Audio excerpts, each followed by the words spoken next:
Rolasavay kasaslar akalar bugun 17 sentyabr Sankt-Peterburgdan aeroport Pulkon akalarimiz bor, kirdi chiqdiga mana ko'ryapsizlar. Mana bu yer ikkinchi etaj taksilarni kelib to'xtash joyi.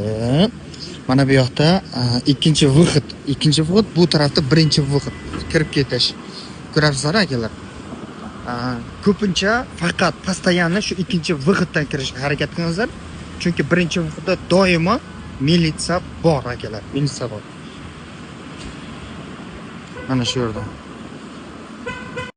Vixit mana shu yerda. U taraf birinchi vixit mana.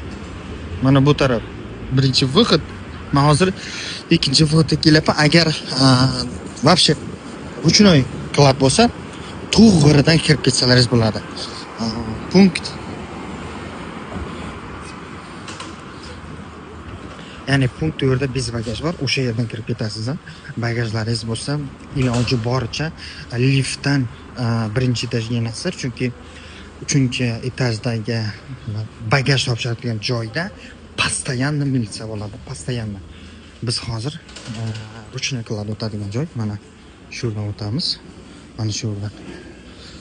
Ya'ni men aytadigan joy bu tarafda, u yoqda militsiya bor. Mana shu tarafda militsiyalar bo'ladi. Rolasavay kasasi Sankt-Peterburgdan Dushanbega через Ufa akalarimiz mana uchayapti. Mana akalarimiz hammasi joyida. So'nggi registratsiya har doimgidek 21 dan to 22 gacha. Hammasi zo'r akalar, stresh mumkin emas. Qo'ymaydi, qurib bagajingizni yoki stresh qilasizlar u yoqdan.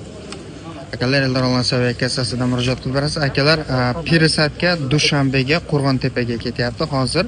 23.800 dan 22.800 dan maksimum 24.000gacha bo'layotgan narx bu Dushanbega Peresadga через Ufa, через Bog'tar, через Kazan Qo'rg'ontepaga, через Ufa Kazan Dushanbega bor.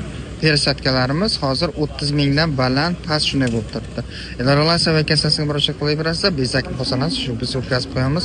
Onlayn, offlayn biletlar xarid qilaverasizlar.